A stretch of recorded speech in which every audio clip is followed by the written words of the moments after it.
All right, well, I was worried that we were going to get way behind because these usually do go behind, but by being really mean to you in the coffee break, got us back on schedule. That's good.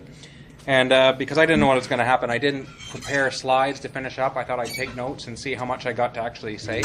And it looks like this will work out just fine. So it says in the agenda that I wanted to comment about future work and concluding remarks. So future work, I mean, people mentioned things they would have liked to have done and things that they would like to do in the future if we find the right time and resources to do it. So you've seen glimpses about that in all the talks today. But beyond the technical details or individual data gaps and so on, I guess overall we need to keep reevaluating our ability to achieve our goals, to do things, to actually make sure that we make the data available. And that was really good points about that the data is out there. You don't throw up your hands because some bits aren't available or some aren't ideal, but assess how well we are able to do things like assessing vulnerability and adaptive capacity and resilience, and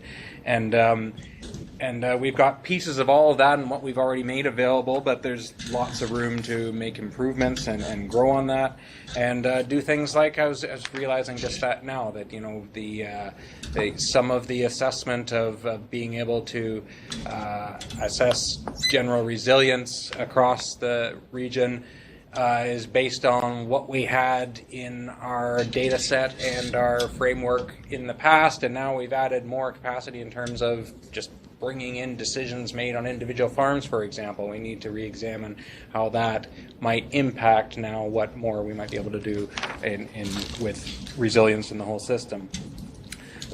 Second, I wanted to say that we need to make sure that we are helping people if they so desire, to take our approach and our tools and make them available in other contexts. And so that is why we ended up deciding to split our sort of final presentations for this part of our work into two webinars, today's general one and the other one on July 26th, when we'll get much more into the nitty-gritty of the details of arguments we had with data sets and with software and what we did to actually make this work. So a slightly different audience, some with perhaps some overlap, but that's why we decided to have two separate dates. Third, I really wanted to reiterate and acknowledge people that we didn't make this all up ourselves. In addition to literature searches, I wanted to acknowledge all those who provided really valuable input throughout this process. And deadlines come up and I didn't do this systematically and check this list with everybody, all of my partners, so I'm sorry for anybody that I'm bound to miss. But some specific ones that I wanted to make sure I mentioned was that all that work on the, let's call it, climate or weather data suitability analysis. We got help from a lot of colleagues, at least from the Ontario Climate Consortium, York University, Trent University, University of Victoria, the Toronto Region Conservation Authority, Environment Canada and Climate Change, as they're now called. I think I got that right.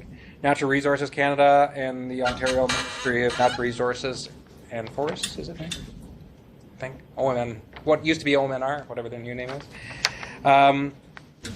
The work on agricultural processes and impacts. First of all, there were specific agronomists and specialists in the region, including some people from AMAFRA that really helped pass through the ideas to make our new and improved farm model and get that work going and make sure that it was relevant to what actually goes on here.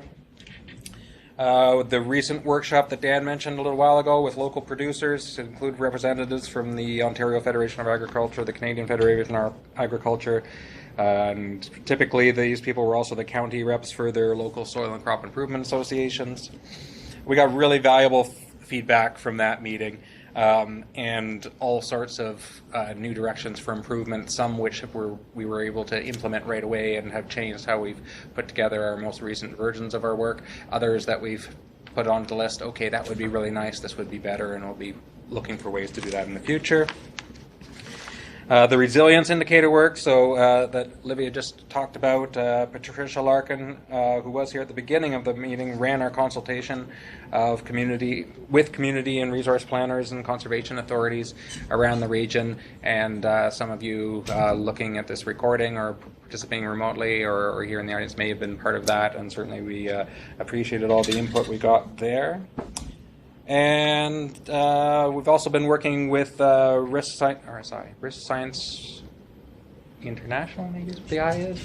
And actually, more broadly, the partners from another group, another project that is also funded through the same funding agency, the New Directions program at OMAFRA that funded this project, that's looking about expansion of agriculture in other areas, but we realize we've got a lot of common goals and problems, and we've had some really valuable sharing of best practices and what works or doesn't work with different data sets, and they're actually taking some of the indicators that we developed and building them into the tools that they're constructing to make climate data available online and accessible to a broader range of people. So it was a nice unexpected bonus in terms of us being able to disseminate our results. Dan, Ruth, anybody, can you think of anybody I might have missed accidentally in this list? We had some help from Adam Fennick at UPEI. Ah, yes, thank you, yes. Yeah, that climate research group there. And there may be more, and apologies if I've left anybody off. We really appreciate your input. We appreciate everybody's participation here, and there are a number of people that indicated interest in being here today that may or may not have gotten online. So if you didn't make it today, or you made it but had problems with the video, I know there are a few like that. As I mentioned at the beginning, this is all being recorded, and the video stream will be available on our website since we get that processed and uploaded. Any final questions or discussion points? We do have 15 minutes to spare. Scott remembered one more group. It's our Dalhousie crew. Ah, yes, I meant to have that in the list, and it slipped my mind. So there actually is, so on that point of moving to other areas, there has been some parallel work taking this same Envision framework and taking some of the same submodels, cooperating on the development of these submodels to work on another spatial context in Prince Edward Island, and it concentrated more on the hydrology.